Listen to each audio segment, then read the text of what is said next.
probably give a little bit of a different introduction to you than others would, because I had the privilege to study with you and your company and with Richard Bernstein. So you are a world leader in helping us understanding relationships, men, women, how we are different and how to master them. And I'm really passionate about this theme. So I became a love coach in 2010, and really having studied with you over the last year and spending a lot of time listening to you, being, you know, this creator of these amazing books, which carry so much wisdom for all of us to understand and to bring into the world. And now being a coach under your brand and representing Mars Venus globally, I feel some sort of urge and almost passion to know more about the background of certain things so that I can share it with the world better. I know that a few coaches are on the call, also clients of mine who work in the field of coaching and helping people. So I think it will be a very, hopefully, you know, educational and helpful conversation. So what I would like to start with, John, is tell us, you know, I know you have an incredible spiritual background, and how has your spiritual journey actually shaped the creation of Mars Venus, and how came the metaphor of Mars and Venus as two cosmic frequencies? How did this come about? I have never heard how you really created the idea for this. Well, my spiritual background didn't really tell me about the gender differences so much as actually prepared me. I grew up in a family with 6 boys and 1 girl, and I was the 5th boy. So I think my mother was hoping I'd be a girl. And my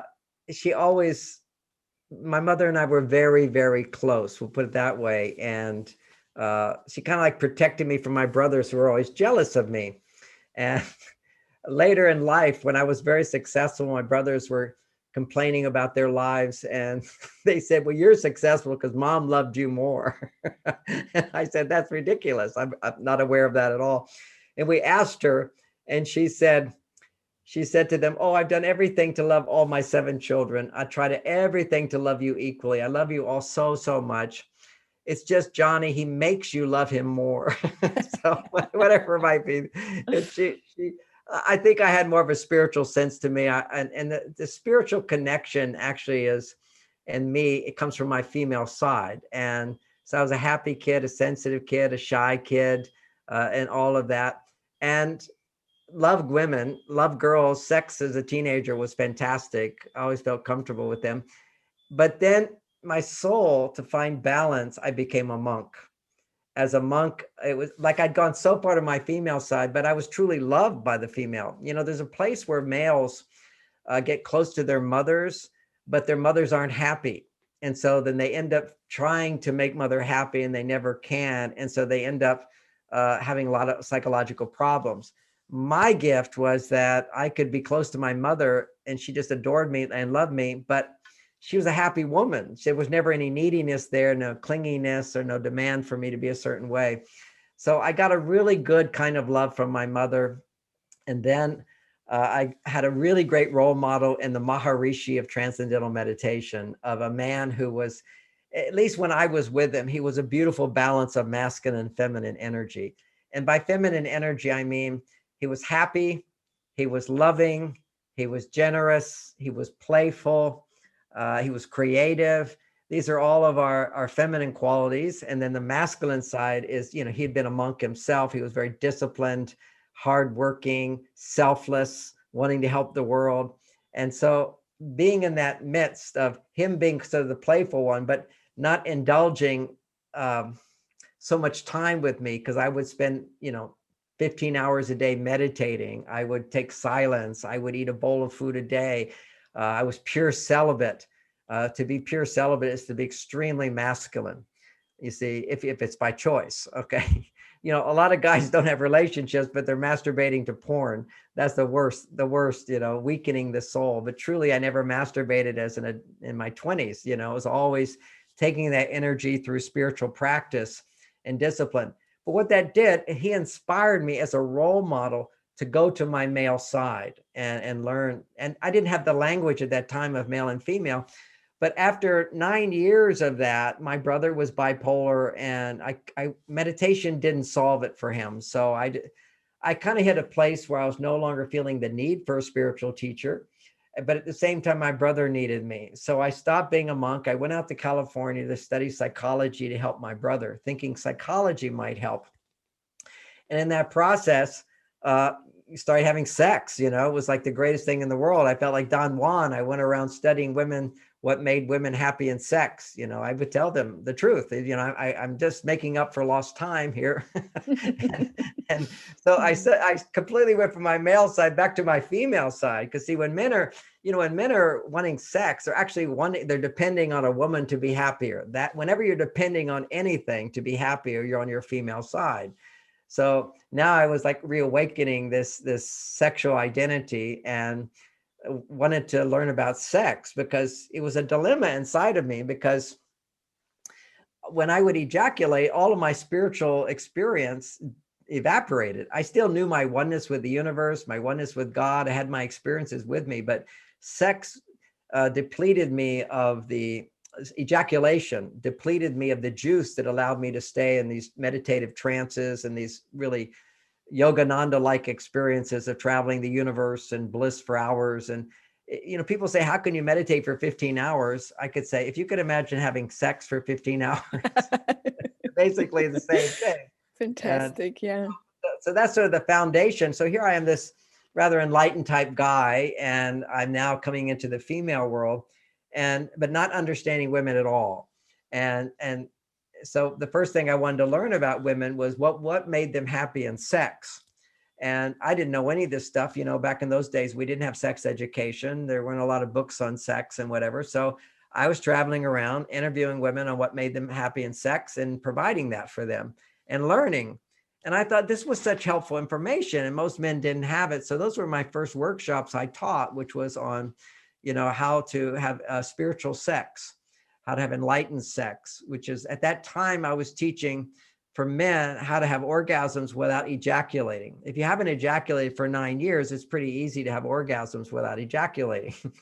But, if a guy's masturbating all the time, he's in a habit of releasing the energy.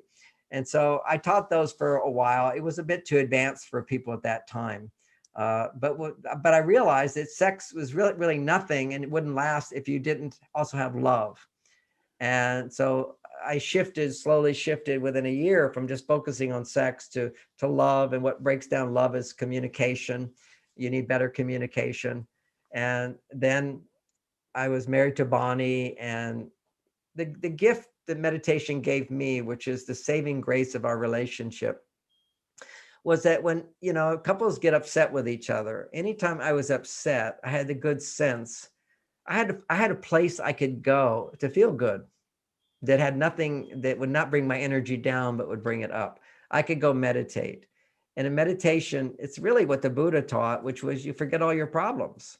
If you can forget your problems, there's no blame, there's no negativity. See, all negative emotions, hurt and all that, it's all blame. And you're focusing on a problem and depending on that to change in order to feel better. But I can go to meditation and forget all my problems and be very happy. It's literally like what meditation did for me. It's like the sun just came out where I am right now. And the sun is always shining, but there's clouds in front of it. And meditation helped me to remove the clouds so the sun shines again. And then what I would do is when the sun would shine again, I would reflect on what happened that upset me, bothered me, closed my heart. And I would focus on how did I contribute to that. I'd also look at what was her mistakes, how she could have done it better, and how I could do it better, so it doesn't happen again, more understanding of the situation. But I committed myself to never telling her what she did that was wrong, because that would come across as criticism and hard for her to hear. I just focused on how I could change myself. And if everybody could do that, they would have a much better life. If we just primarily focus, mind your own business. Is look at, and it's not that you can't make your relationship better, but your first step is to make yourself better. And then from a better place, an open-hearted place, in a non-demanding way, ask for what you want. Okay, in a non-demanding way, ask for what you want in a not pushy way. So ultimately, my wife had the good fortune of being married to a man who never complained about her and always adored her and loved her until he didn't. And then he would stop talking. He would go meditate. And she called it, you do some magic. I don't know what you do, but you always come back out with more love. That's what's so important. You see, men, if they're in touch with their masculinity, they'll have a tendency to get really close and pull away, get really close and pull away. And at that time when he pulls away, that's not giving a woman what she needs at that time. She likes connection. Connection produces the female hormones. Men need disconnection to produce the male hormones. Now, the dance of life, well, we want to, I'm 70 years old, so I can do this. Rarely do I need cave time. Actually, I shouldn't say that. I just finished meditating 4 hours today. So that's also cave time. But the need to pull away from my partner is much less because I'm able to sustain my testosterone levels while I'm very intimate with her. Intimacy is estrogen, and being selfless is testosterone. So having both those at the same time, but that takes a lot of maturity. So in the meantime, men will get close, their estrogen will go up and they'll feel really good, be really loving, nice towards you, and you'll feel really connected. But then they need to pull away. So ironically, if you have a really good relationship, a man's going to have time where he just pulls away and needs to ignore you. And that used to be normal because men would go to work, okay, and then they ignore their partner. And now we're working at home, or we're both working. It's women need to experience that connection. And what men have to learn are, well, first of all, she needs to understand that men pull away, but they come back. Each time they come back, if you don't go after them, they come back. And what men have to do when they pull away is learn how, when they pull away, to feel good and then reflect on how they can be a better person. So he doesn't know how to be a better person if nobody doesn't teach him. It's like this is where Mars Venus behavior comes in, which is men learning what their mistakes are. As simple as a wife's upset and you tell her you shouldn't be upset. Yeah. You just made a gold mistake. Just as simple as that. Why are you upset? You shouldn't be upset. Or she complains at you. You complain too much. You feel annoyed with her. Oh, stop talking. Big mistake. Now she's going to talk more or never talk to you again. We make this without understanding women, very foolish mistakes in a relationship. Likewise, women make just as many foolish mistakes. A guy is pulling away, he's quiet. She says, what are you feeling? Never ask a man what he's feeling when he becomes quiet. But you feel insecure. You're afraid. Does he love me? Does he not love me? Did I say something wrong? What's the matter? So what you can do, you want that connection, is to get connection with a man anytime he pulls away. You say, right in the middle of a conversation, men will sort of withdraw. And women will go, what's going on? What are you feeling? What's going on? Instead, you just say, you're thinking about what I just said, right? He'll go, yeah, done. Create a space where he's successful and he'll say yes. And as soon as whenever you say yes, there's a connection. Mm. So connection is so important to women, and more important today than ever before, because women are more independent, and independent is detachment. I got to do it myself. I'm not depending on anybody else. I'm doing it myself. That's independence. And that's a great thing. Women on their male side. So their need for connection is even greater than it's ever been. That's why there were, back when I wrote Men Are From Mars, at least, there were all these books on communication, and women were saying, men don't listen. And, one of the ideas of Men Are From Mars was, men, just stop talking. That's what it means. When women say, you don't listen, stop talking, ask questions, help me understand that better. Tell me more, what else? And try to walk in her shoes, so to speak. Just that's what's going to solve the problem. Because the problem today, you can boil it all down, and it is simplistic, and this life is more complicated, but you have to have a simple approach if you're going to do anything about it. Women need men today to help women come back to their female side. Yes. Men require women to teach us how to do that in a way that doesn't sound like we're stupid or it doesn't sound like you're controlling us. Yeah. So, I would like to move now a little bit to the actual theme of our call. And let me just quickly answer your question. Yeah, okay. So here I am.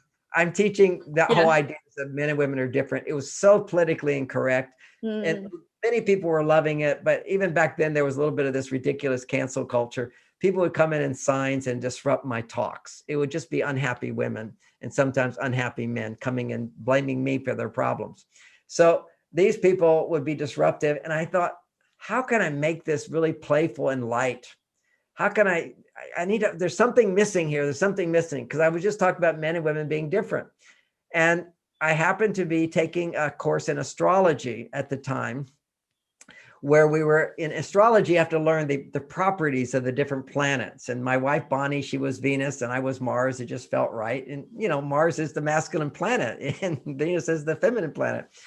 So we were doing that, and it didn't strike me at that point. But then the next day I was giving a talk, and I just seen that movie E.T. Everybody remembers back in 1984, 83, the movie E.T.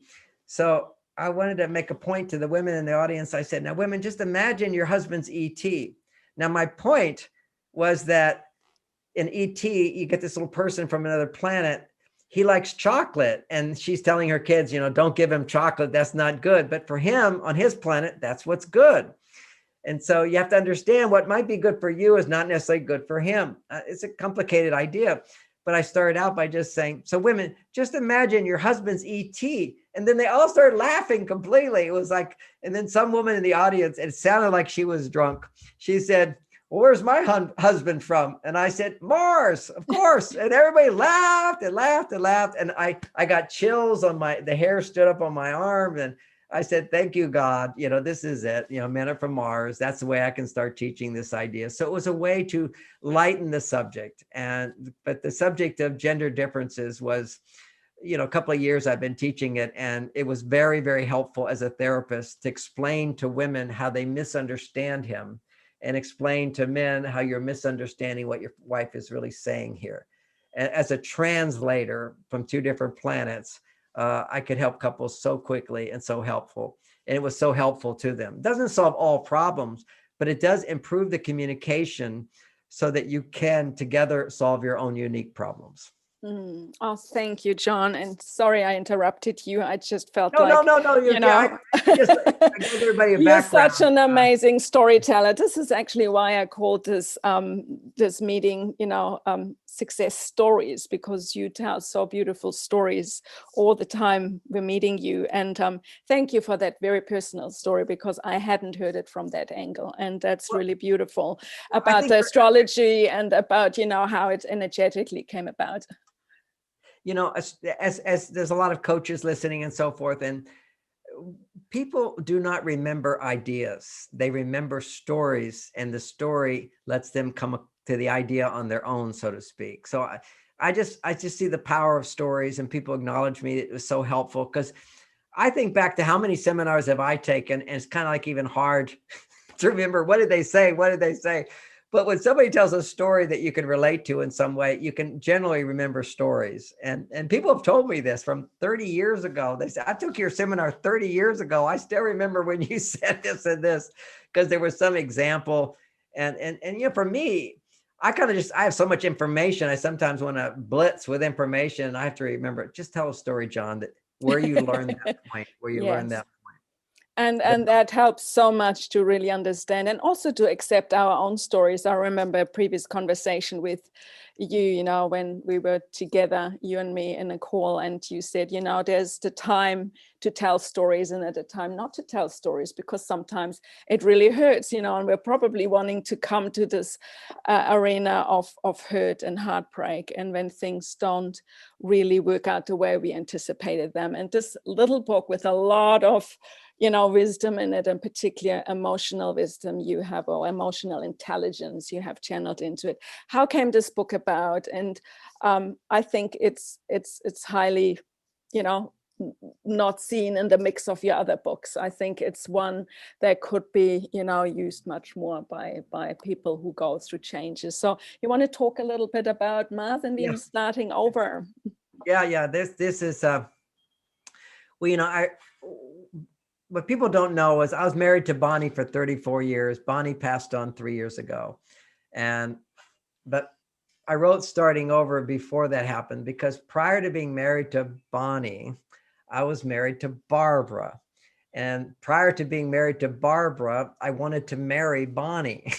So Bonnie said I wasn't ready, and she was right. I had to have my practice marriage to make all these mistakes.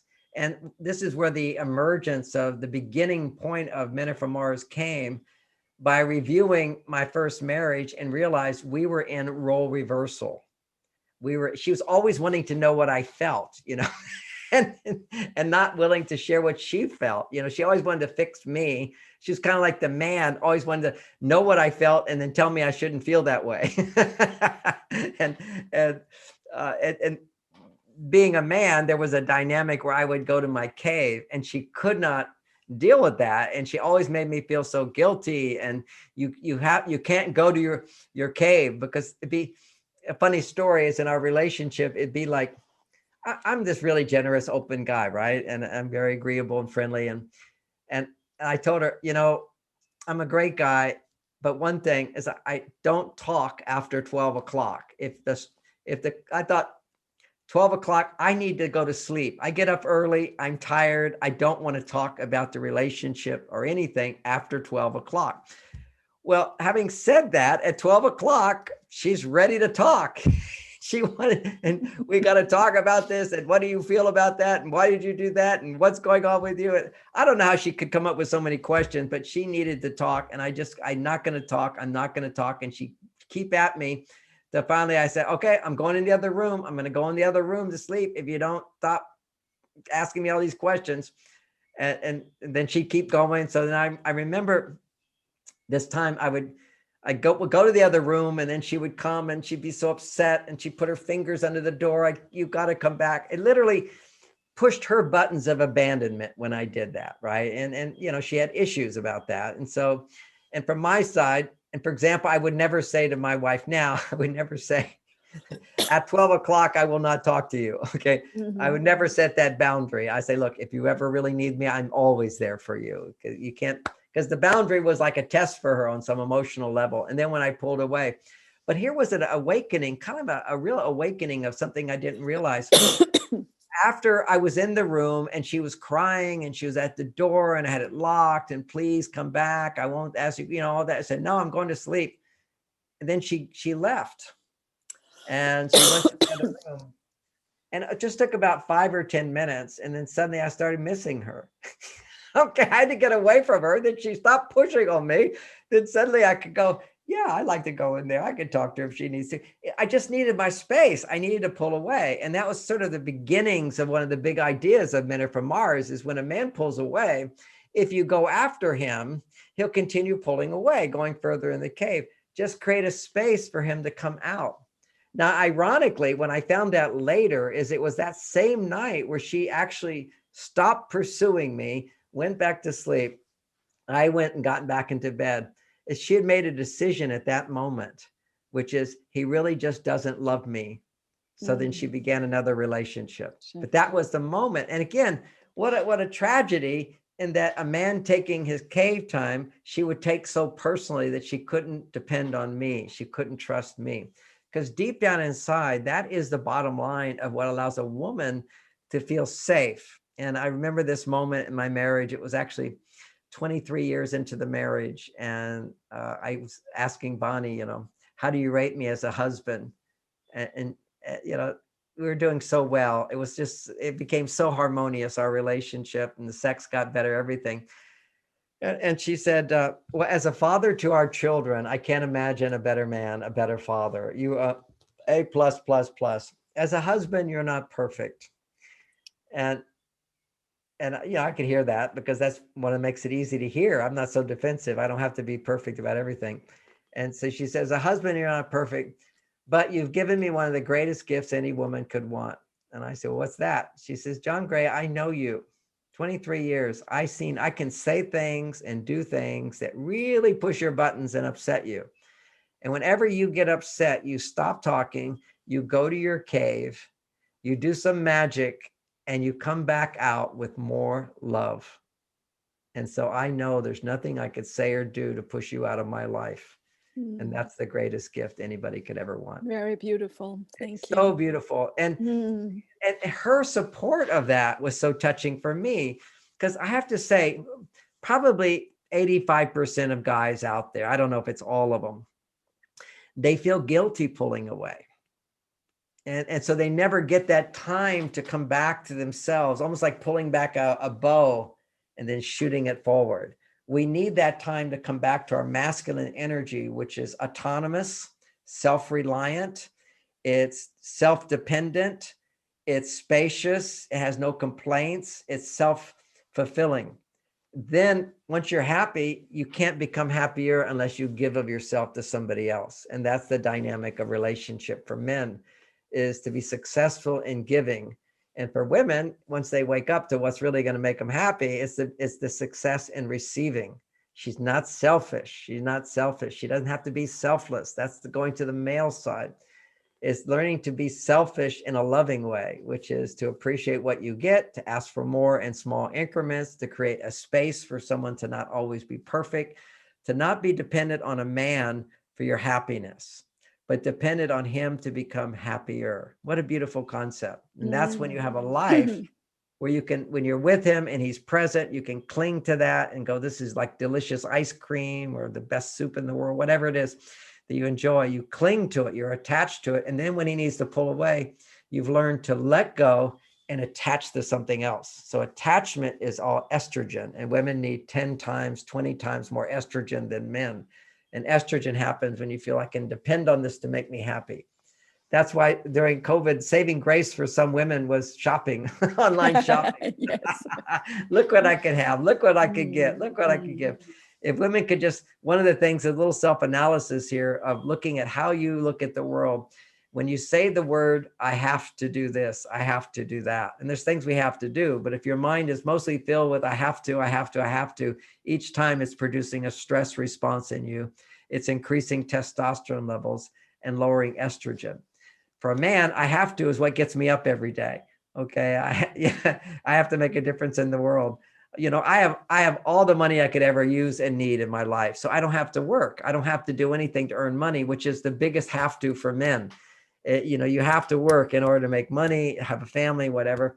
But when you get beyond that, you'll see what happens to so many successful men. They get fat, they lose their libido, they become addicted, they get divorced, you know, they all these things because they don't have to do anything. I have to do something is a testosterone producer. Do women need testosterone? Not so much. What they need is more estrogen. And too much testosterone pushes down their estrogen. So what are the words in your mind? Even it's words like I get to, I enjoy, I like to, I want to, I love to. Anything I love to do, I get to do, I enjoy doing, it's fun to do. That's the world. That's a part of your life where you're depending on something outside yourself that brings you fulfillment. He is also one of those sources, but should never be the only one. Ideally, he's dessert. I don't mind being dessert. That's a good thing. So it just frees a man from feeling burdened by being responsible for your happiness. It's just, he should be responsible for his own happiness, and then he can make you happier. But when you look to a man for everything, you put an undue burden on him and on yourself. It keeps you from being a rich, full person where you have many sources of love and support in your life, and you're not just sort of investing in one source, you have many. Thank you, John. So many people have access to this knowledge, and you share so much other coaches and authors share. And why is the rate of relationships breaking still so high? And why are we not prepared for the real pain that comes up when we really have to face the reality that something is about to change? So can you talk about the pain? Yes. Can you talk about healing the heart and what we can do to help others in that process? Okay, so I want all of the healers to know that the pain that you've healed in your heart can heal others. If you haven't felt it, you can guide them, but you can't heal them. I remember I was so devastated when my first wife, Barbara, fell in love with another man. And therefore I couldn't teach my seminar on making love work because I was going through a divorce. The woman I gave my heart to was in love with another man. I was brokenhearted on my male and female side. I had no career and I had no feeling being loved by someone. I was so devastated. The pain was unbearable. I couldn't sleep. I remember I have a feeling letter technique that brings relief and eventual healing, which I think everybody needs to learn. And you held up that nice book that I have called Mars and Venus Starting Over. It's just, even if you wanted the divorce, you still are devastated. Why? Because it's the death of a dream. And when we fall in love, it's a dream that you're going to share your life, you're going to grow in love, and it's what we're here for. We are all here for, deep inside the seed that made human beings. We are from heaven, and that seed says we're here to grow in love. And when that dream, we think we found that way, we're going to grow in love through this intimate relationship. That's a dream. And when that dream breaks up, even if you're the one who says, I'm leaving this, it's over, whatever, you're heartbroken because your dream is not fulfilled. Now, understanding the mechanism, and I'll talk about some of those practical techniques. The best book I've written on the actual structured practical techniques is what you held up, Mars and Venus Starting Over. It should be called Emotional Intelligence, 1.5 or something, or 2.0, 3.0. It's such an advanced system, but because it's not just sharing your feelings, okay, but it's a whole bunch of techniques I'll get to today. We can talk a bit about that. But this breaking your heart, understand what's going on. Okay, hurt. Okay, you said the word pain and you said the word hurt. Well, let me make a distinction there. Hurt is suffering. Pain is part of life, and you release it as soon as you actually feel the pain. And feeling hurt leads you to that pain. And people who don't feel the hurt will suffer.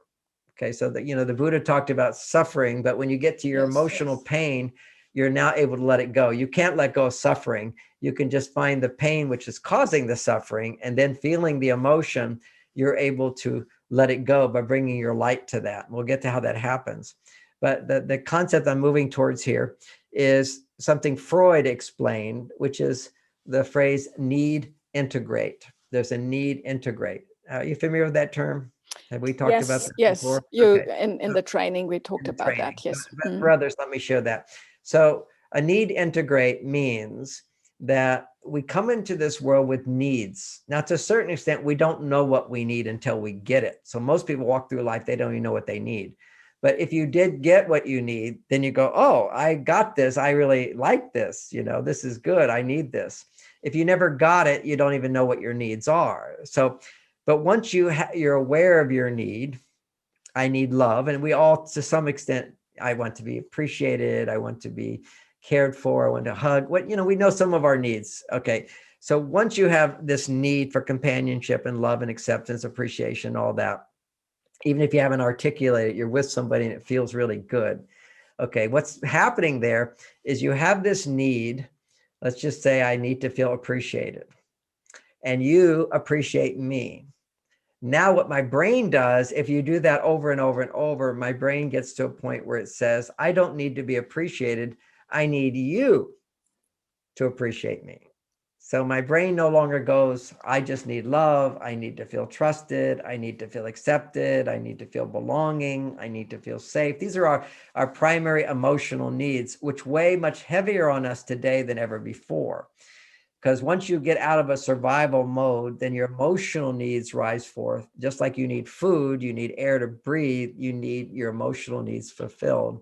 And somebody comes along and fulfills that. Suddenly, instead of going, I need to feel appreciated, I need to make a difference, I need to feel I'm not alone, I need you. Mm-hmm. And the brain literally thinks, in order to be loved, I need you. And you can intellectually tell that person that, well, you're not, you can get that love somewhere else. No, I can't. The part of us which literally becomes wired up to that person, I need you to give me that. It's like when the mother goes away from a child, there'll be all this screaming and distress because the child I don't need milk. I need mother to give me milk. That's the source. So your partner, whether you know it or not, a need integrate occurs. And when that person is no longer present, your brain goes, if I can't have them, I can't have love. Mm. If I can't have you, I can't have love. And I need love. And I'll be in pain if I can't have love. And I'll feel hurt. Now, there's 12 primary kinds of pain that I talk about in that book. Actually, that's in the book, How to Get What You Want, which is also really good. But it's also in Mars and Venus starting over. So as soon as you have an ending of a relationship, I need that person and they're not there, you will be in just raw pain because your brain is really experiencing, I can't get what I need. I can't get what I need. I can't get what I need. So what you have to do is recognize the pain that you feel as an adult will equal to the pain that you never looked at as a child at times when you didn't get what you needed. Okay, that's where it comes from. Because see, the logical mind, the mind in present time basically says, well, if I can't get it from you, I can find somebody else and I'll get it. That's a logical thing to do. But the need integrate happens in the part of our brain, attachment, which is like a child, like an animal, okay, attached. You get those little ducklings that never knew their mothers, and that you feed them food and they think you're their mother and they follow you around. So which part of the brain is that exactly, John? Can you tell us? That's the limbic system of the brain. The limbic system of the brain attaches itself. And I'm reminded of something in Bali. I remember when we were in Bali, we saw that they just carry a flag, and the man carries a flag, and I think it's ducks follow them. And then another person's flag, and there'll be like thousands of ducks, and you come in with your flag and they all follow that flag because they associate the flag with you're their mother, you feed them or something, and they make that bond. So much happens in childhood. We can't even imagine it or can conceive of it. A giant elephant, for example, when they're little, you put a chain around their neck and you put it on a log, and the log is just a little log, but they're little elephants, so they can't move. Then later on in life, you still give them a little log and they can't move. They've attached that, they have a meaning associated with that. So we associate attachment as soon as particularly when you have sex with somebody. When you have sex with someone, need integrate occurs.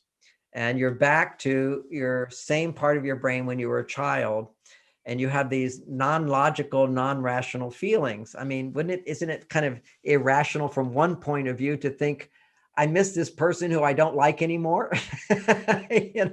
Or the same thing is to pine away as I can't get love because my spouse has died. That's happening. It has to happen until you're able to go into that pain and feel it, and at the same time, learn to process it. I'll explain what processing is in a moment, but you have to process it. And then you have to begin giving your brain the experience of getting love outside yourself with somebody else. So this is an old-fashioned saying: when a child falls off the horse, you put them back on right away. It's very, very important that people start to date again after a painful breakup. Now, it doesn't have to be right away. They need to process their feelings, but you want to keep that part of you alive that says, I want to depend on someone to be happy. I don't want to all do it myself. This is what relationship is, particularly for women. I'm depending on someone to make me happier. Mm-hmm. So you have to give yourself experiences, but not serious relationships. I'm not ready for a serious relationship, not ready for sex, but I'm ready to go out with people and experience some kind of interaction. And there's a process through that. I will be writing a book on more focused on death, because when Bonnie died, I basically taking notes on how I completely transformed myself. So I'm happier than I've ever been in my life. I'm in a relationship where I have more love than I've ever had in my life. And it's because I learned so much from the grieving process. Every time you feel pain, there's a lesson to be learned and a commitment to be made. And then following through on that commitment brings your life greater light and joy and happiness. But every pain has got a place inside of you where you have limited thinking. And part of it is this childlike thinking. So the big first thing I had to process, which I refer to quite a bit in my book, Mars, Venus, Starting Over, and of course, helping clients go through this as well, was the devastation I felt when I found out that my wife, Barbara, first wife for 2 years, was already in love with some other guy and wanted to leave me for him. This is like, and I'm teaching a seminar with her called Making Love Work. So it was like, I can't teach that seminar, but what I could begin doing was I created a new seminar. She continued teaching that seminar. That was our divorce agreement, everything I gave to her. Because I have this, my masculine side says, I have the source within me. So I'm not dependent on anybody. That's part of me. And then another part of me is I depend on my partner at the time to bring love into my life, joy into my life, bring color into my life. But happiness I can find inside, but happier I find through relationship. So anyway, so I was devastated just, and by that time I developed this technique, not just going and meditating, but I would go and meditate on my emotions, because now I'm having sex with somebody, Barbara would upset me and she'd be upset. And words at a certain point, escalation only makes things worse. First thing we have to teach our clients is escalation never works. And there's never just one person escalating. There's always two people. We have to see how what we do to escalate, take a time out.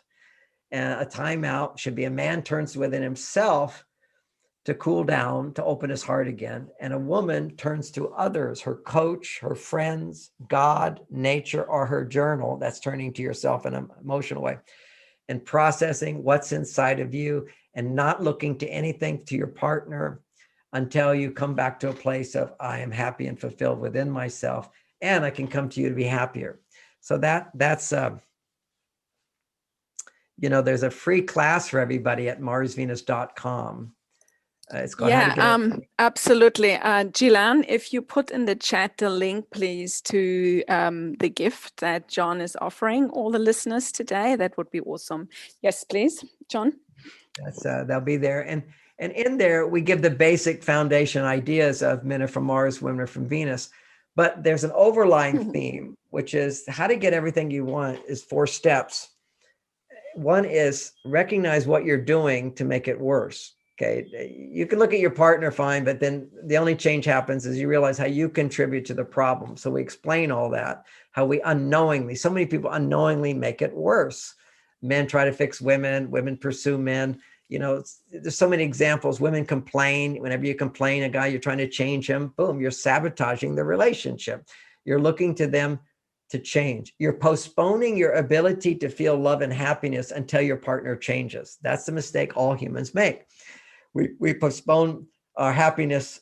Both men and women postpone their confidence until you have great success in the world, rather than feeling confident with what you've done so far. How to feel loving without having to change your partner. So that's the first step, is recognize what are you doing to try to change your partner and stop. But you can't stop unless you have somewhere to go. Going somewhere to go is step 2. You go to a place where you give to yourself what you need to achieve hormonal balance. Because see, when you're in hormonal balance, you don't need to change your partner to feel good. You can ask for support to feel better, but you are responsible for your well-being and your love.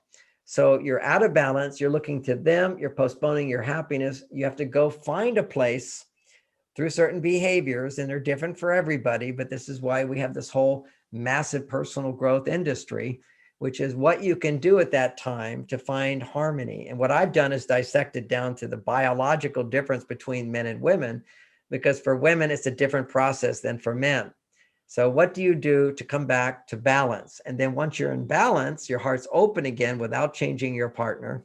Then step 3 is now go and give to your partner without expectation of return. You give freely because you're full. When you give, you have to understand what's most important to your partner is not what's most important to you. And what you give is usually the wrong thing. Okay. The whole story of Men Are From Mars, Women Are From Venus is that, chocolate's maybe not good for girls, but they're good for boys. You see, you've got to, on this planet, you need this, on this planet, you need this. And there's this whole knowledge that you teach as a Mars Venus coach on how women unknowingly sabotage relationships by giving men what women want, training men to be lazy, and how men give women what men want, making women feel not good enough. So there's a dynamic of what we have to give freely, but we have to have knowledge, gender intelligence, in order to give the right stuff. We need emotional intelligence, so that along with gender intelligence, to know as a woman, what direction do I need to find my happiness, which would balance my hormones, estrogen stimulating activities. Men need to know what to do to produce testosterone, and then come back to feeling connected through estrogen. So with the breakup, so here I am and I'm processing my feelings. The foundation of emotional intelligence in my work that I teach is understanding that whenever someone is upset about something, something else is bothering them. Okay. Now, or the emotion you're feeling is a defense reaction to the emotion you're really feeling.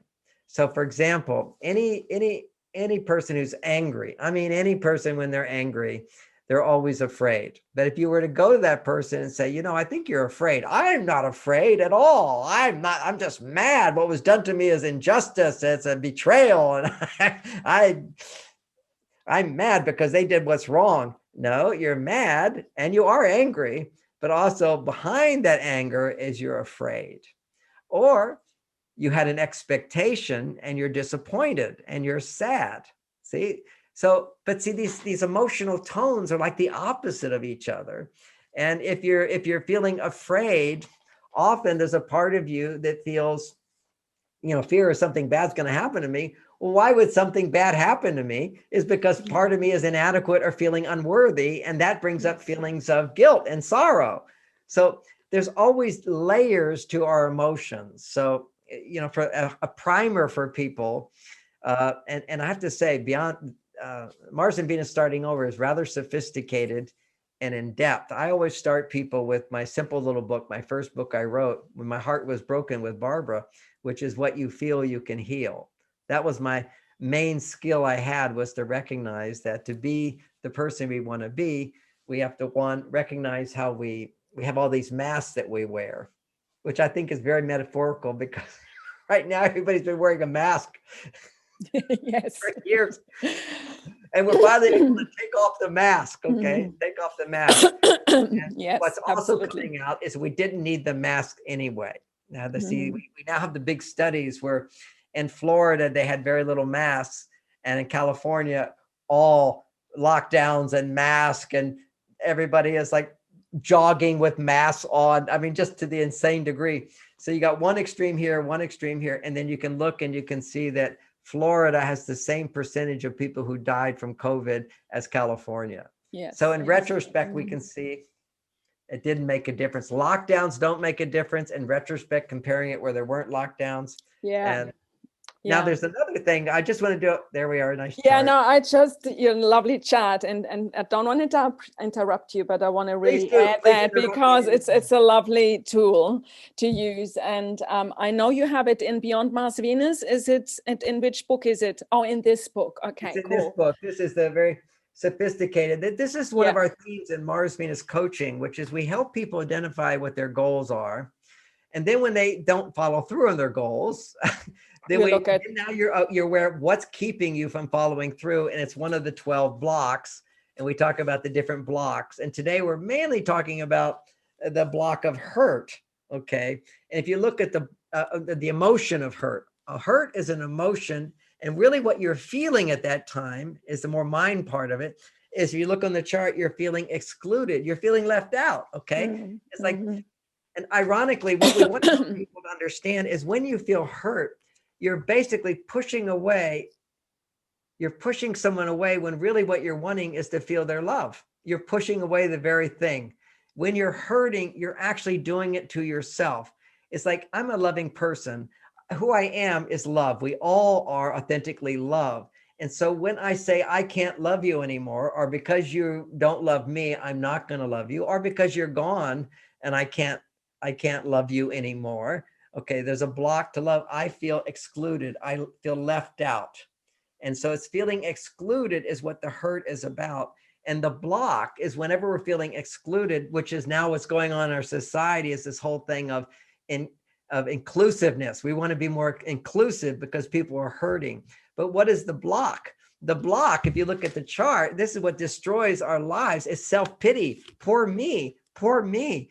The more you feel poor me, the more stuck you will be in poor me. The more you feel hurt with the intention of letting it go. Again, the intention is I'm feeling it to let it go. When you feel an emotion, if it stays stuck, it's because you're only feeling one part of what you're going on inside. If you look in the chart, you're feeling hurt. What you have to do is, okay, I feel hurt, acknowledge it, feel it. Then go a little deeper into the chart and you see underneath hurt is I'm scared. Anybody who's feeling hurt, really what you're feeling inside deeper is I'm scared. I'm scared I'll never be loved. I'm scared no one will love me. I'm scared. And the fear goes, I won't be loved. Then you ask us, why won't you be loved? Because then you go down to a deeper level to the feeling of, I feel unworthy. See, this is what's, you go down this chart, it just sort of helps you look at other pieces within yourself that probably exist, maybe not always, but you have a place to look, because whatever you're looking at, if it's painful, there's more to see. And if you just stay stuck and you don't look deeper, you'll be stuck in that for your life. And self-pity, oh my gosh, what's happening now in America with Black Lives Matter is for 1 year, they showed a white man killing a black man over and over and over and over, living in the past. And so people are so riled up. The violence has increased by 30% in America, just huge amounts of violence with Black people. Why? Because you focused on the past over and over and over. Mm-hmm. It's just reliving that wound, rather than processing it and going to a deeper level. The truth in America right now, well, it is for Black people, it's never been better. It has never been better.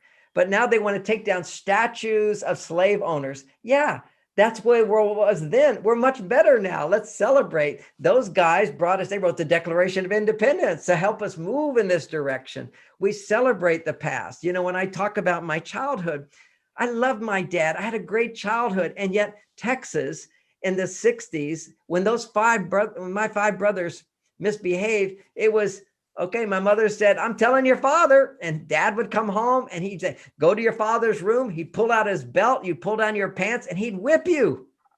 Now, I love my dad. That's just the way we did things in those days. It was a lower level of consciousness. Does that mean I'm always going to walk around, Dad, you whipped me as a child. I can't believe you did that. I'm so woke today. I'm so sensitive. I'm so wounded about that. No.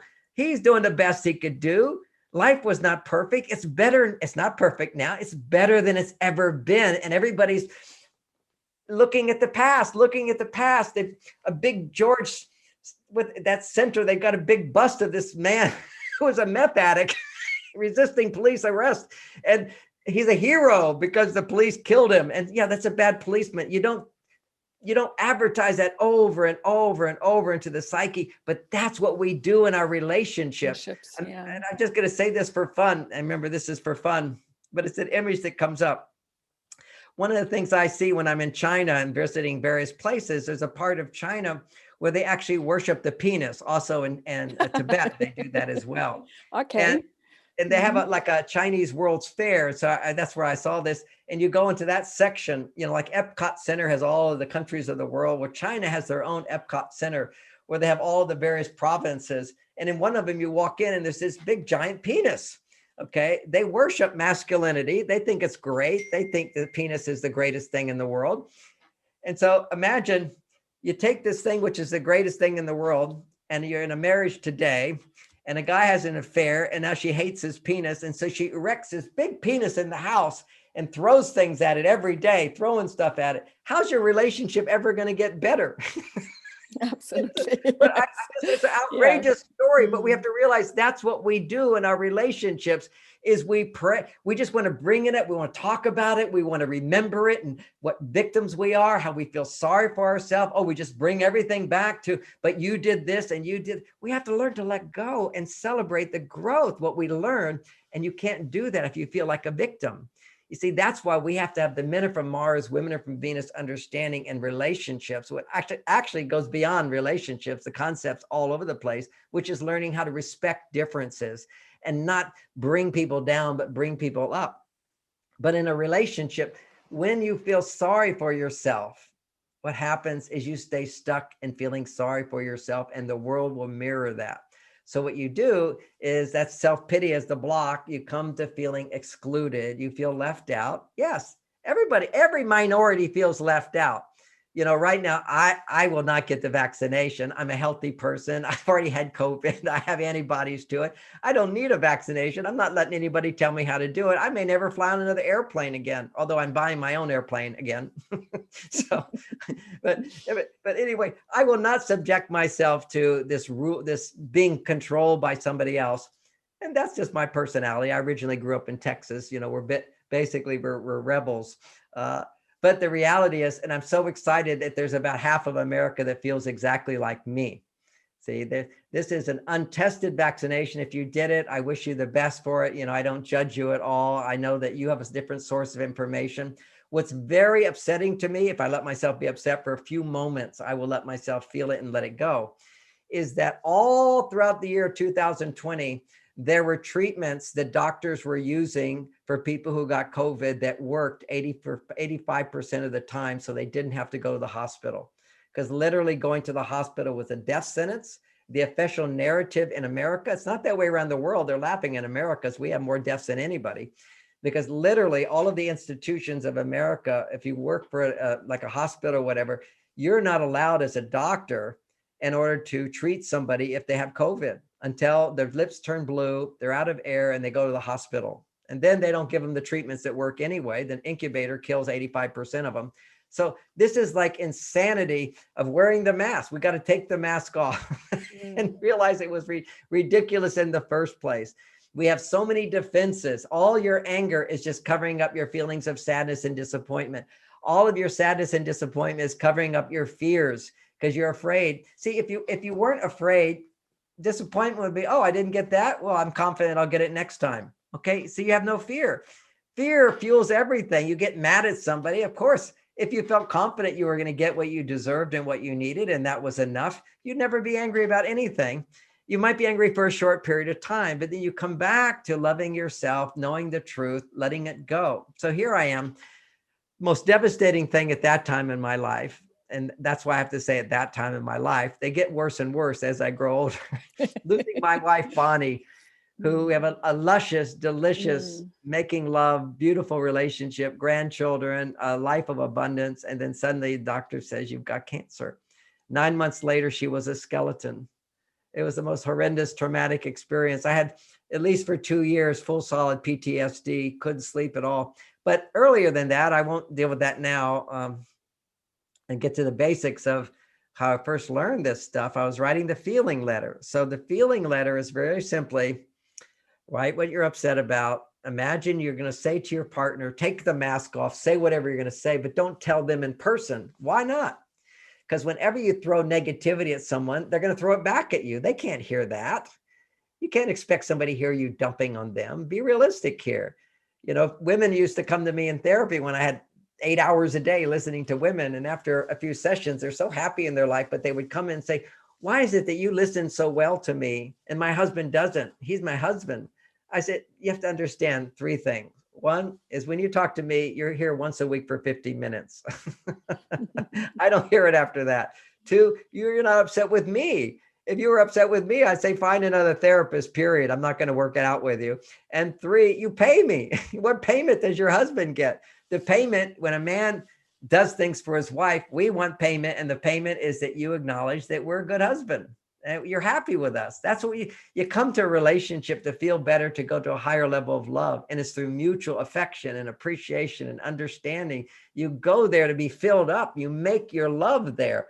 And then you go give it to the world and you come back and you make more love with your partner. This is the possibility, but we have to have this emotional intelligence. So here I am, I remember walking out of the door realizing, Barbara and I are going to split up because she wanted to be with this other guy. And I said, okay, let's take a week and just see where we stand with it. And I walked out the door and I went, I don't know where I'm going to go. I was just like so heartbroken. This is going to end. What am I going to do? I have no source of income now. And I this woman loves another man more than me. So I was like so insecure about this. And I was devastated. And so I just called my mom. I was 31 years old and called my mom and I said, Mom, I'm separating from my wife. I need you. And she said, oh, okay. I'm on my way to the airport to visit one of my other children.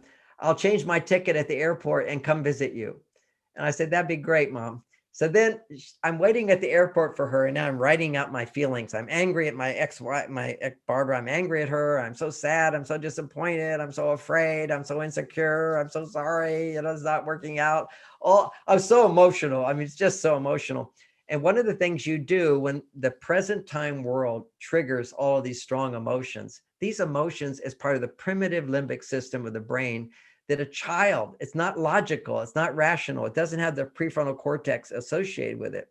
So you want to use your prefrontal cortex, but you want to, by identifying these emotions and seeking to understand them and empathize with yourself the way a parent would.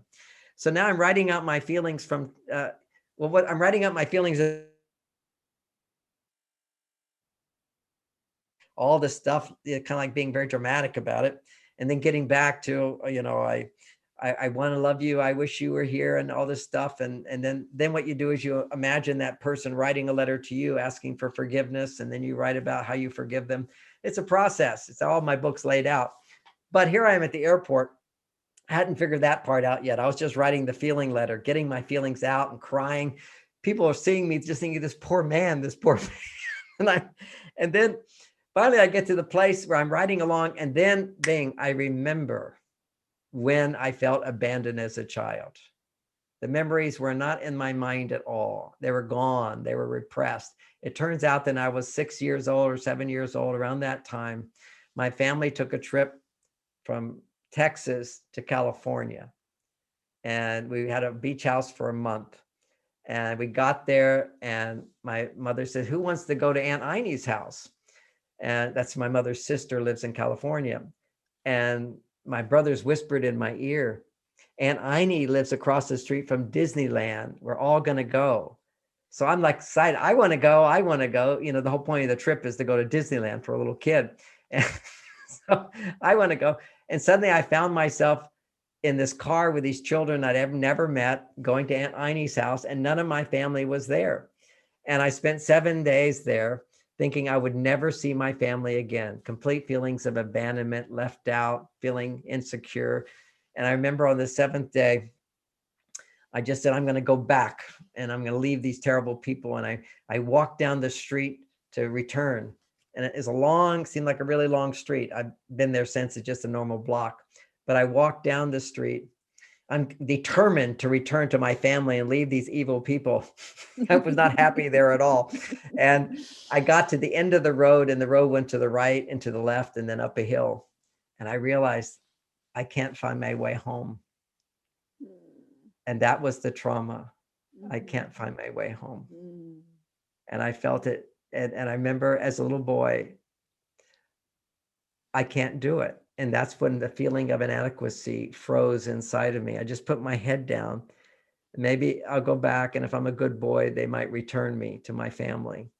And so I came home. I walked back to their house, and my aunt saw me, and she said to me, you need your mother. And having an adult say that to me, I then burst into hysterics. She said to this day, she's never seen a child more hysterical than what came out of me, but it was all bundled up inside. I didn't know it was there. You see, as children, we don't know what's going on inside of us until somebody says that's going on inside of you. She just said, you need your mother. And she got in a car and brought me back to my mother. And all I remembered from that trip later in life was walking on the beach with my mother that day, because my mother spent the whole day sort of trying to give me back what I lost. And I could always remember being this little boy holding my mother's hand, and the world seems so big. Because see, children at 6 years old, up to about 7 years old, their brain is primarily producing theta frequencies. Theta frequencies is the same as dream state. And in dream state, you have no logic. See, it's all just dreams. And it's the same state as when you're in hypnosis. So you're being reconditioned. So all those first 7 years is this very, very deep conditioning. And in that moment, the trauma for me that it created anxiety the rest of my life in certain situations was, I'm not good enough. I can't get home. I can't find my way home. And maybe if I'm a good boy, I'll get back. So that's the trauma. There I'm writing my feelings. I remember that experience. It comes up, the hysteria that I felt. So now I'm writing a feeling letter to my mother.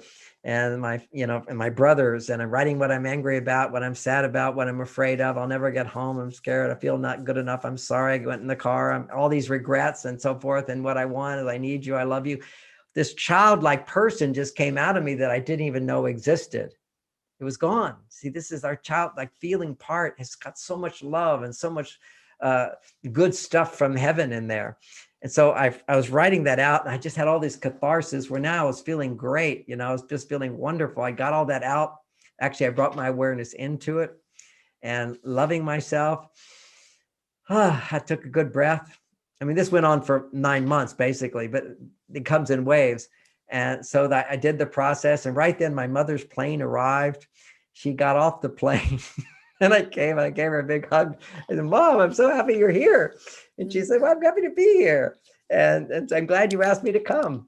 And then I said, but I don't know where we're going to go. And she says, oh, well, let's go to Aunt Inie's. And then I said, how much time do you have? She says, I think I could be away a week. We could do 7 days. So I spent 7 days with my mother at Aunt Inie's, and I went to Disneyland with them 2 or 3 times. I held her hand. I couldn't sleep at all. I mean, I was devastated, and she would see that I couldn't sleep at times, and she'd sit by the piano and teach me piano and, do mothery kind of things for me and cook for me and listen to my feelings. She was just like an angel there, not trying to fix me, but just believing that I would get through this process. And after the 7 days was pretty much up, again, I was devastated. My knees would shake. I was anxious. I couldn't sleep. I had hot sweats and everything. What am I going to do? Where would I live? What would I do to make money? Was I good enough to be in a relationship? Just knocked down to insecurity. But you see, it was coming up. This is from a trauma from childhood. So from that, everything that upsets us, and particularly a loss of starting over, when you have a love relationship, it's going to trigger those deep feelings of abandonment, feelings of inadequacy, feelings of unworthiness, feelings that gave rise to all stress in our lives at a later date. And you have a chance to access it. And it doesn't always have to be 6 years old. It could just be 10 years ago. It could be 15 years ago. It could be 25 years ago. But it has to be something in your past is the way you can really heal things. Why? Because when you experience emotions about what just happened, all emotions are programmed into us. They're monkey reactions to intimidate and change others. Anger is always seeking. I mean, why did monkeys have anger? They're not getting what they want, and they want to intimidate you and scare you. So that it's there to change other people. Why do they cry? They cry to elicit sympathy, so people will give them more and help them more. Why do we experience fear? Is so that we get other people to do things for us and we don't have to do it ourselves. Why do we experience guilt and shame and regret? Is because if we feel that, then people feel like we're learning our lesson, and they feel sorry for us, and they feel that now we've learned our lesson, they can trust us more. So there's always behind emotions. You don't know why you have them. They're just there, but they come up when you're not getting what you want because they're seeking to manipulate a situation to get what you want. But they're primitive. If you use negative emotions to get what you want, you will always have more negative emotions. How many times have you used complaining to get what you want? That will mean your brain is wired up to complain more to get what you want more, as opposed to using your emotions not to change others, but to heal and change yourself. And that's a lifetime journey to where then you just have mainly positive emotions to things. Because people who, my age at 70 years old, I often see men, they don't get erections. They don't have passion in sex. You'll see women are overwhelmed and stressed. They kind of look like men, that they don't have the juice. They don't have the radiance they had when they're younger, because that's when they had all the hormones being produced. You see, this is passion, and passion comes from emotion, but it comes from loving emotion which puts you in balance. So anyway, here I am going through this process, and at the end of the 7 days, I remember it so clearly. There were a few Hollywood celebrities that were my clients at that time. I was in Hollywood, and one had cancer. He was a Saturday Night Live comedian, and he was dying of cancer. He had a goodbye party for his friends, and they were all celebrities and famous people. And normally I would feel very little. I would feel like that little 6-year-old. I didn't realize that, but I would just feel very little. And so I was getting in touch with that 6-year-old. And now I'm this other person who's an adult, 30 years old, 31 years old, maybe. And I'm at the party. I wasn't intimidated by anybody. I was just standing there, and it was actually very flattering because he said, "This is my therapist, John Gray." And I'm standing next to my mother. And for the first time in my adult life, I looked over at my mom and I realized she's shorter than me. See, a part of me froze in that place and never really got to fully integrate with my adult self. And we all have these parts of us that are frozen from our childhood where we didn't get what we needed. And it's a breakup. It's a heartbreak. It's a bad thing happens in your life. Usually that's the only way you'll ever access those places. It's too bad, but that's the way life is. It's a stairway of you get to a point of growth. And now to take the next step, you have to get in touch with what's keeping you from that next step. That's a block. And so if you don't have a coach helping you look at that block and processing it and then asking, what's this related to? What will happen is when you hit a block and you don't process what's behind it, a block in this case is self-pity, poor me. It could be blame. It could be depression. It could be anxiety, whatever the blocks are. You'll just feel the block. You'll stay blocked. And when you stay stuck in a block, the world reflects whatever it will take to force you to feel the emotion that might help you to let go of that block.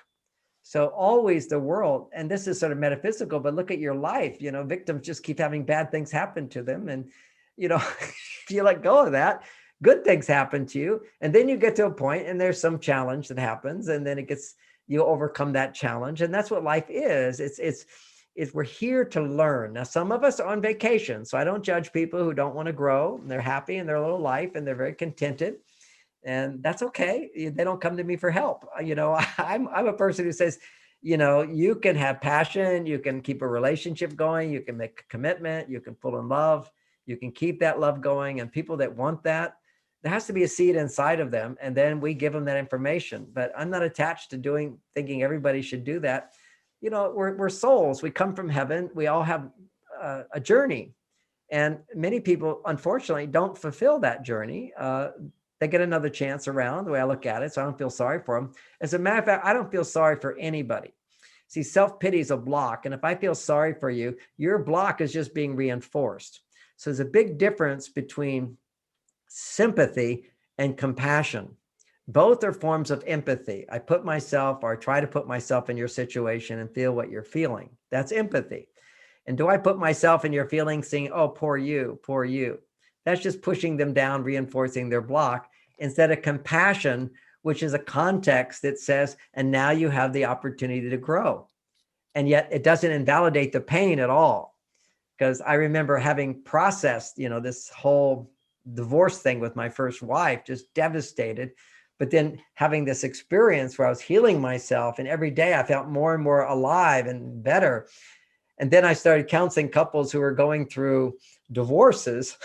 And I had so much empathy. I couldn't even believe how much empathy I had, which is why I started out today. If you're a coach, you can really only heal to the extent that you've healed it within yourself. But at the same time, you can still guide people and give them instruction if you haven't gone through it yourself. There's that place. But to be an actual healer, you suck it out of people. You just take away their pain, because pain is healed when one way pain is healed is when you actually bring the wound out and somebody connects with you, somebody relates to you in some way, it just disappears. Because ultimately all pain is separating from the truth, is separation.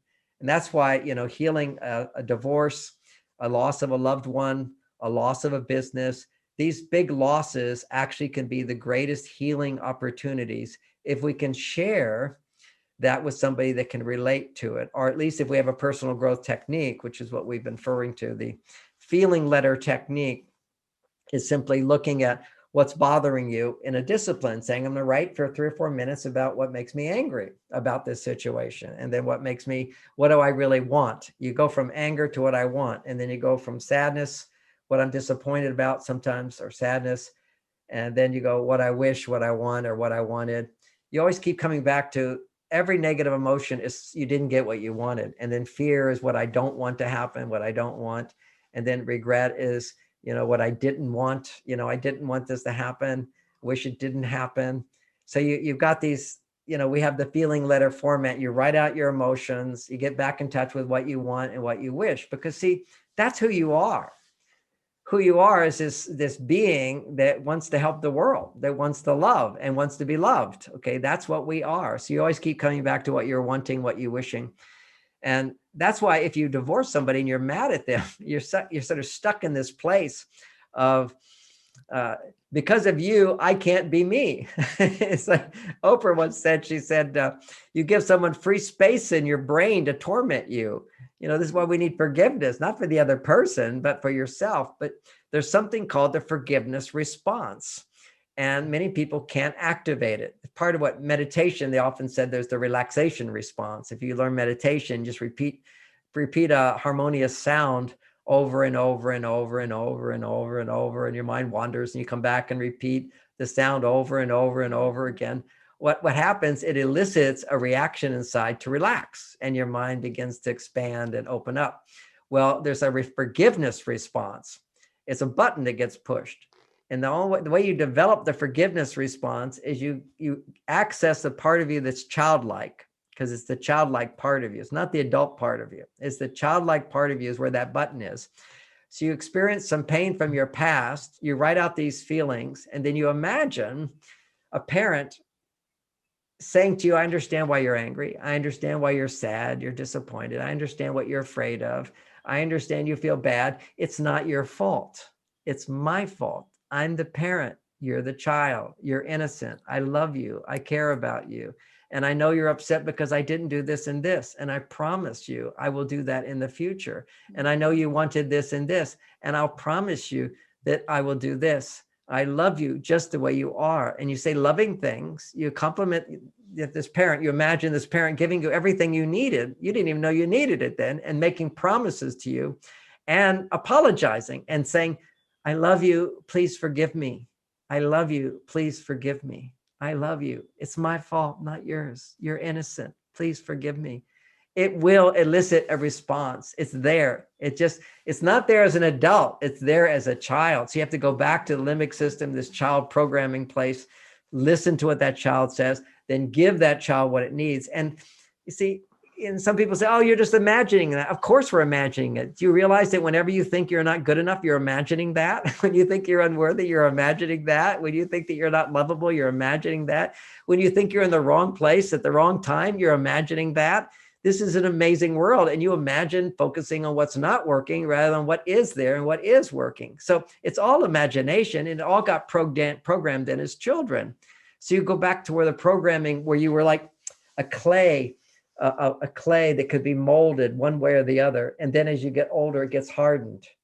So you come out as gold, but you get thrown into some weird shape, as opposed to softening it again back to these childlike emotions. That's where you can change your programming, is when you get in touch with the emotions. And that's why loss, there's nothing more powerful than loss to get you in touch with your emotions. And beyond that emotion is appreciation. Oh my gosh. I love my wife, my dear Bonnie of 34 years, more than I did when she was alive. I mean, and you know, I was embarrassed to say that before, but now I'm proud to say it, because that's the way the world works. You know, back when I was writing on those early little computers, they would crash all the time, right? And I'm a writer. So, you know, as a writer, you have to critique your work, and you're constantly rewriting it. And occasionally you're writing something and it's not so great.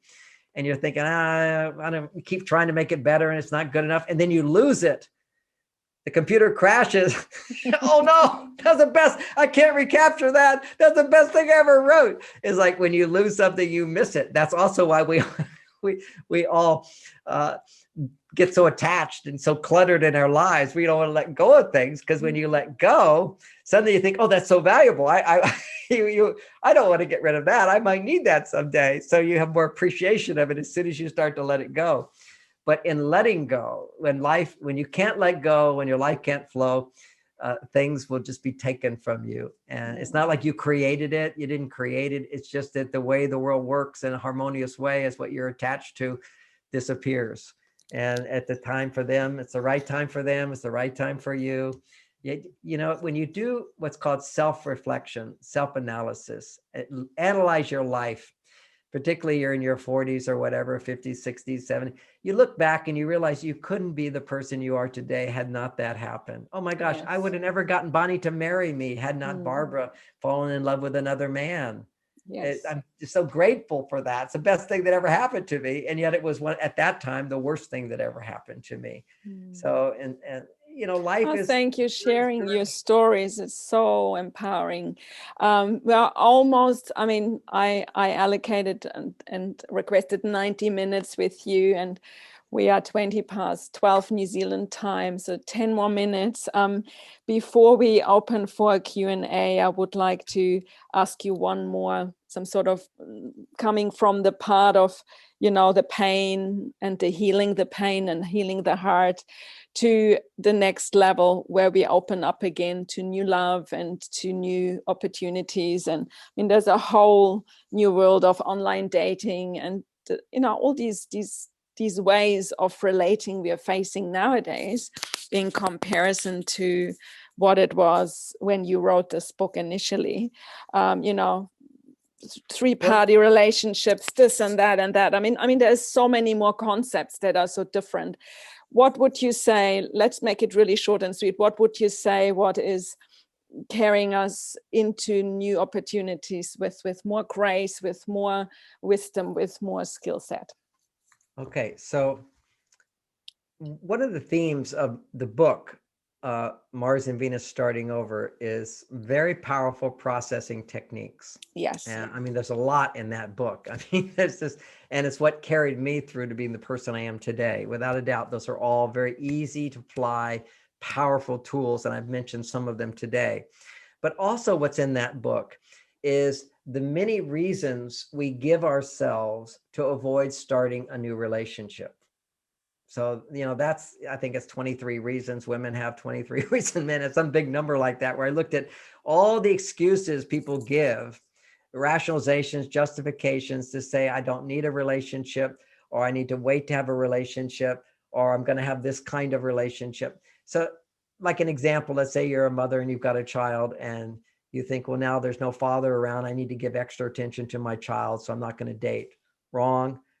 You're wounding your child that way. It's hard to say wounding, but you're not giving your child what they need. What they need is a happy mother who loves men. Okay.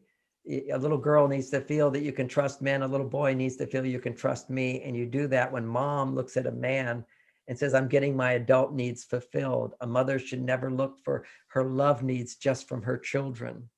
She needs to look for it from an adult. There's something called adult love and then mother to child love. It's different. So you give your children a gift by taking time for yourself to start dating again.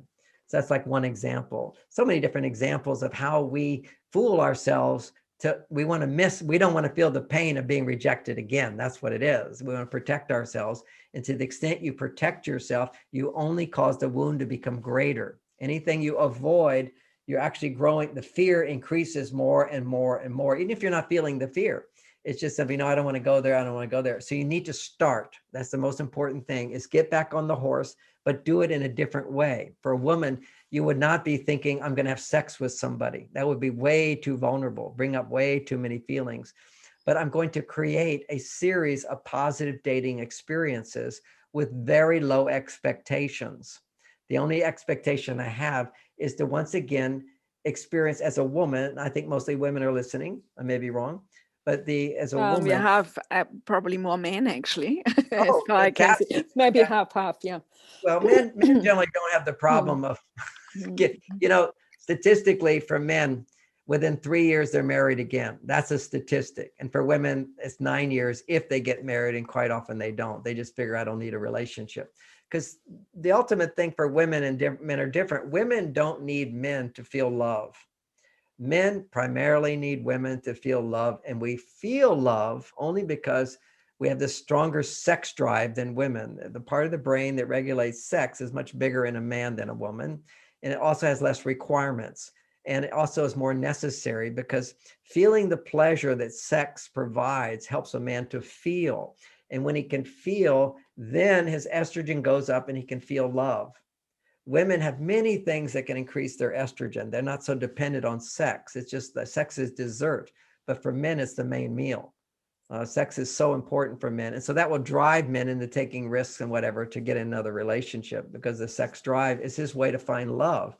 Whereas for women, they get lost because they think I don't need that to find love. But actually, there's a part of love which you're missing out on that is really good for your health and vitality and so forth, which is heterosexual love, loving a man. This is really, really a powerful, powerful gift to your children as well as to yourself. Okay, so practical. How do you date when you're not ready to date?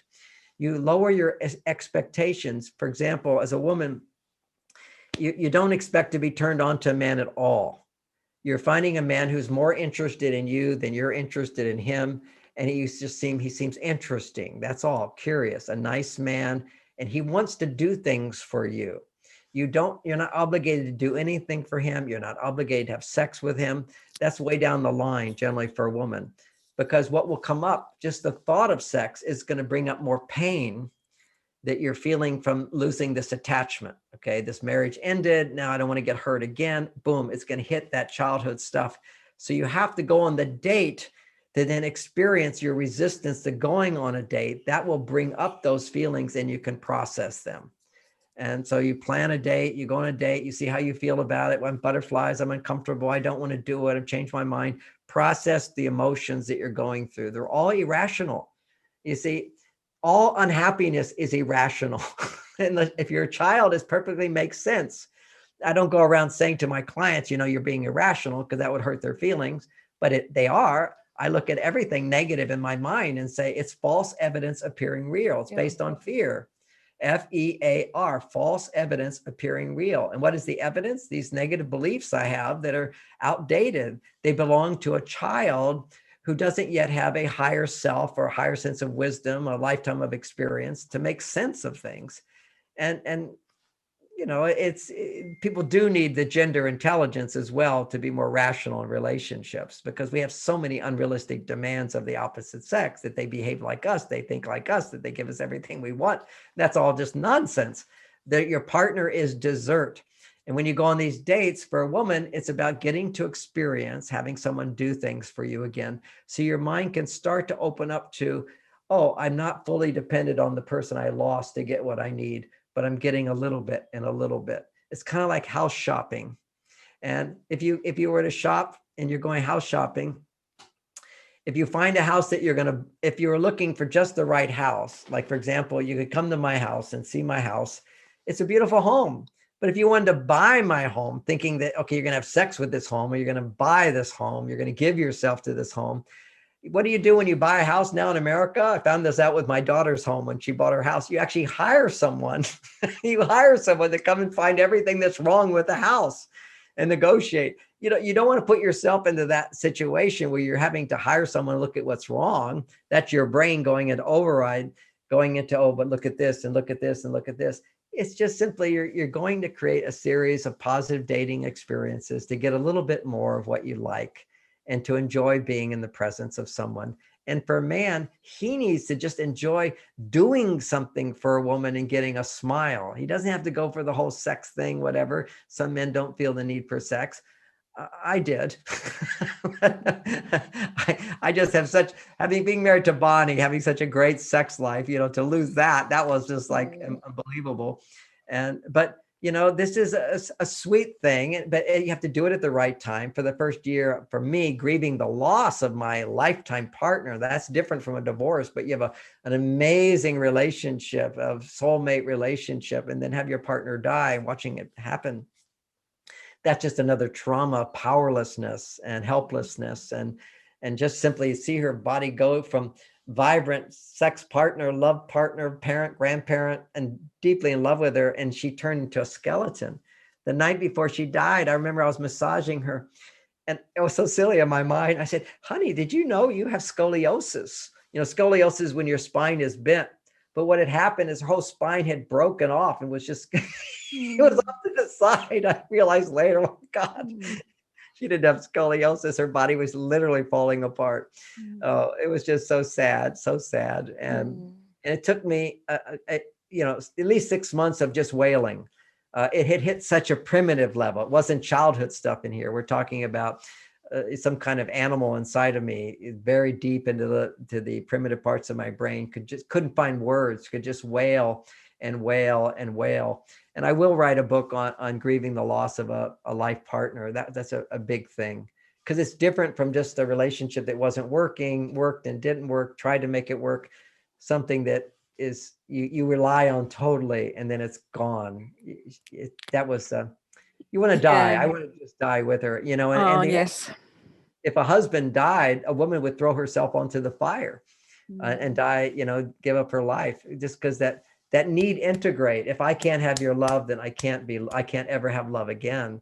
And so expressing emotion in the context, this is important, of knowing you're going to eventually feel better, knowing that you're eventually going to be even more fulfilled. And that's what my whole life warmed me up to be able to go through that very, very deep grieving process. Because my feelings were, I want to die. I don't want to see anybody. Again, it was a male process of not wanting to be with people. For women, the need to share with others is greater. But I needed to just, no one came to my house for 6 months, and I just wailed and didn't eat and just couldn't sleep.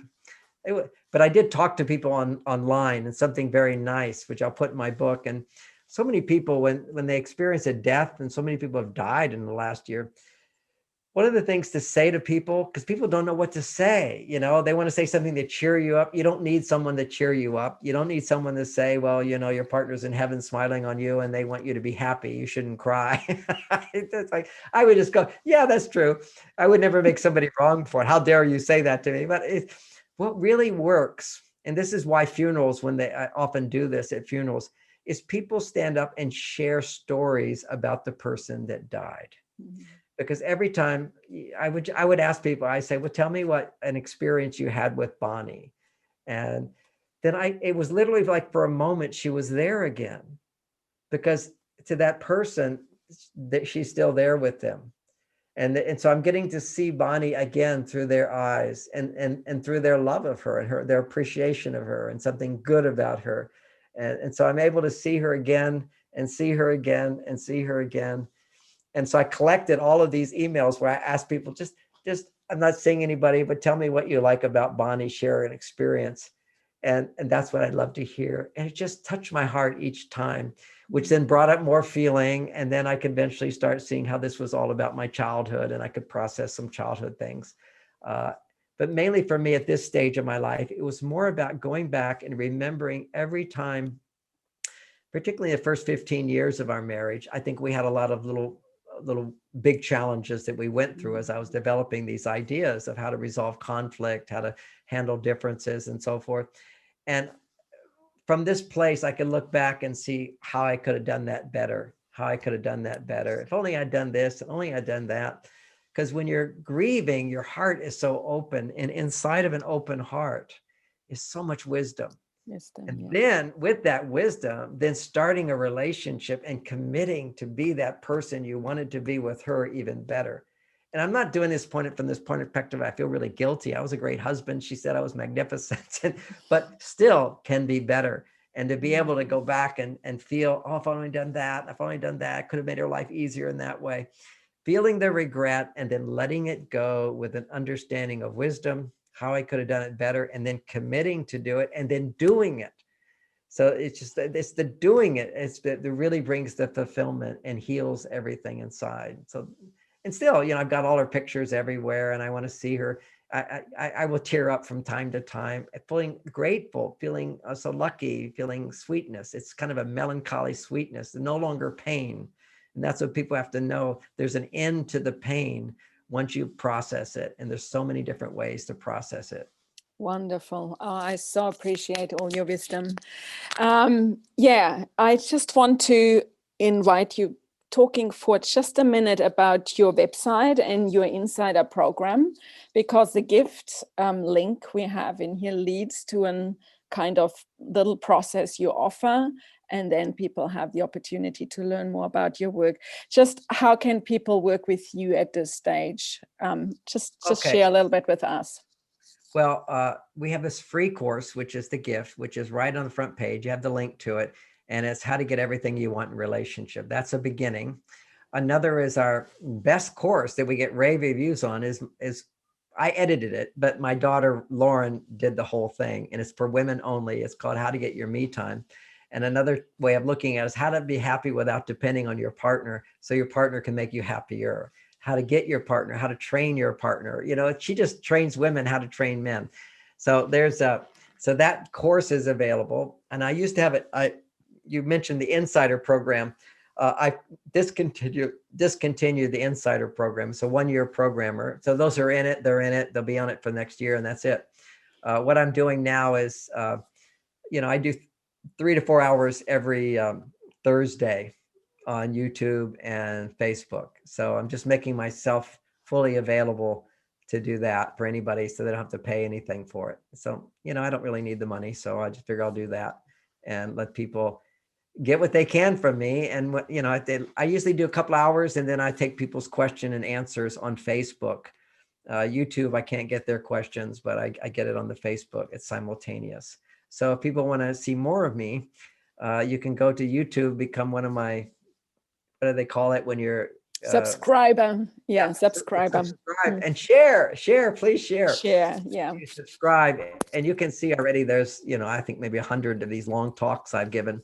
A lot of people just put it on when they're doing the dishes, or put it on when they're making dinner, and they put there's such, everyone is a different topic. What I did in the last, I'm still in the series of going through all those 12 blocks. Next week it will be, we'll be on, we just did perfectionism, and then it'll be resentment next time. And then the week after that will be self-pity, which is a little bit what we talked about today. And awesome. It's unfortunately Australia time 3 a.m. at this point, and New Zealand time 5 a.m. Oh, but, we have someone here from Germany that would be their daytime, They can always send their questions in to that site, and they can also hear it at another time. They're all recorded. They're all there. So people can get that. There's just so much information. What I think what you said is that other people have told me, whichever one they come in, they hear something, it's just what they need to hear at that moment. Absolutely. No, totally.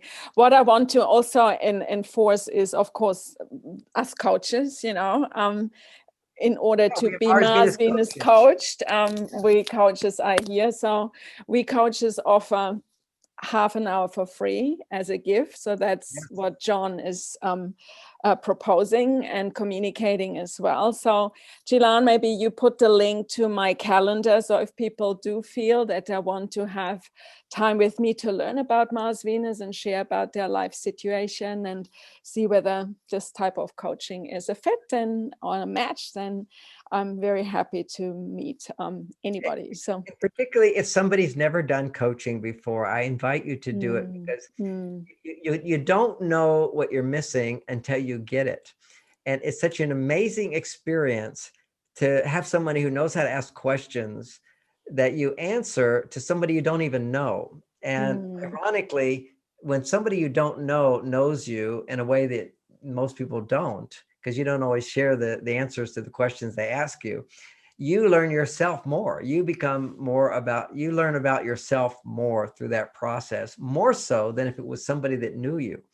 Because, we all have a way of talking to the people that we know, but when it's somebody you don't know, it's a fresh experience of a part of you, because you're in a relationship with someone you don't know. You will always learn another part of you that you didn't know. It's an amazing experience, Yeah, wonderful. No, thank you for enforcing this. So we are a little bit over time, but there might be questions from anybody being live still with us. So we're 10 people here right now. If anyone wants to either unmute and ask John personally a question, that's your opportunity. Otherwise, we have the chat box. And is there anybody who would like to request to be unmuted? I just see whether I see hands up or anything. No, it seems very quiet, everybody.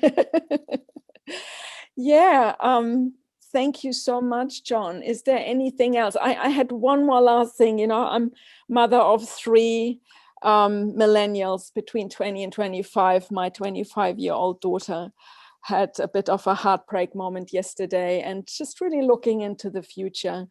What do you envisage for the next generation of good, committed couples? What in all this complexity, what would be your one big message to the younger generation? Well, understanding that they all are confused about their gender, and to recognize that they have both a male female side, and that when they're stressed, if it's a woman, this is a time to find, particularly in your 20s, is to find your ability to be happy without depending on a man. It's a very, very important time. The more mature a species is, the more evolved a species is, the longer it takes them to find maturity. And we're actually seeing that in the biology. We didn't do the biology in 30 years ago, 40 years ago, but in a sense, when I was growing up, there was this sense that you're ready to go out on your own when you're 21. And now it's more like 28, 27, Yes. 28. That's when they now know the prefrontal cortex of the brain develops. Even so, there's so much more knowledge shared and communicated. It is that it's almost older age now, or in kind of end. We are a more evolved species. There's no question about it. And it takes longer to mature.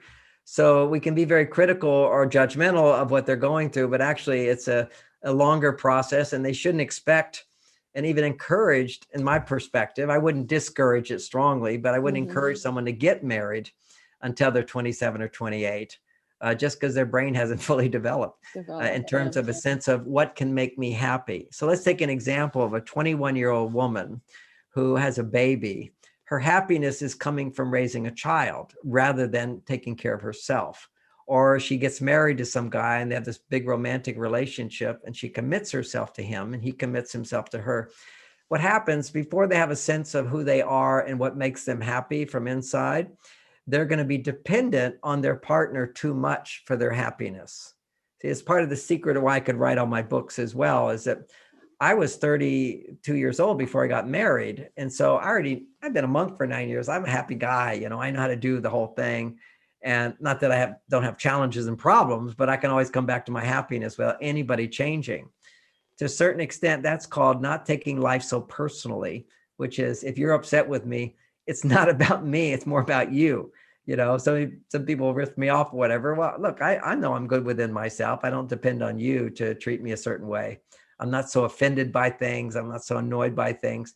You need that space to have a relationship work. And many people never took their 20s in order to develop self-esteem. So self-esteem is not taking things so personally. And it's like, that's your issue. Let me try to help you with it, rather than how dare you do that to me? And I can't believe this, or so the 20s is a time for self-development, not that the rest of our life isn't, but intimacy really can grow in a healthy way, I think, after 28.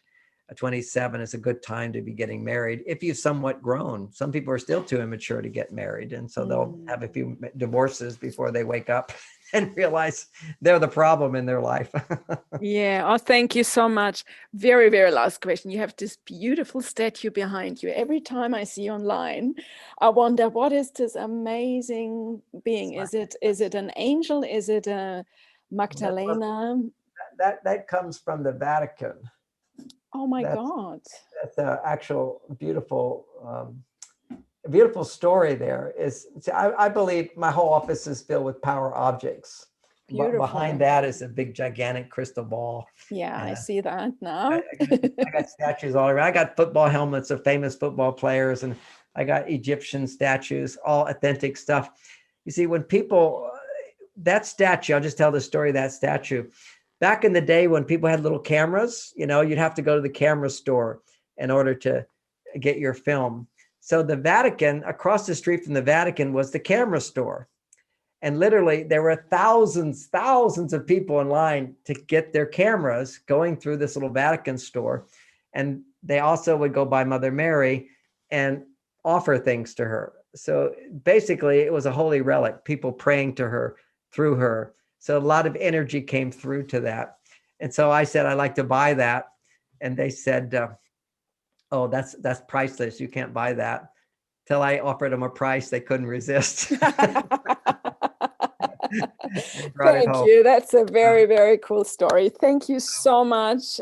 Thank you, John, for your generosity, your honesty, your transparency, your humor, your heart-centeredness. I don't know. Yeah, it's beautiful. Thank you. And I feel I so. so much appreciate your commitment to bringing the Mars Venus Thank idea, you.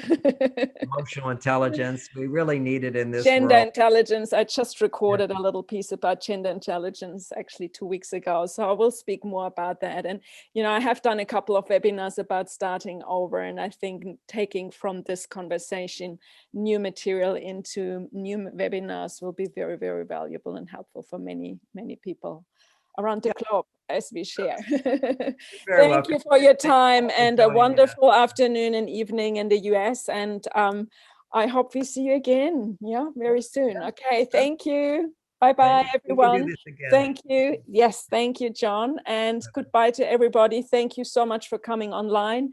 And for those who see on replay, we have in the subscription box below all the links we have mentioned during the conversations. All right, thank you so much.